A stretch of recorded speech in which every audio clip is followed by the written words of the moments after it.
Seafood is one of the most popular go-tos in Neapolitan cuisine, being so close to the southern shorelines. And this one-pot recipe with juicy prawns and mussels in a garlicky white wine sauce is a real taste of an Italian summer.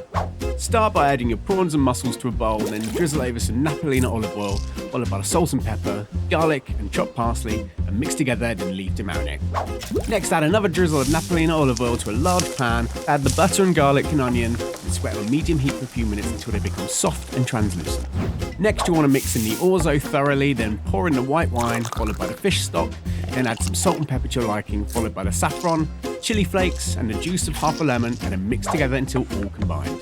Add the marinated prawns and mussels and simmer on a medium to low heat until the orzo has soaked up all of the liquid and becomes thick and creamy just like this.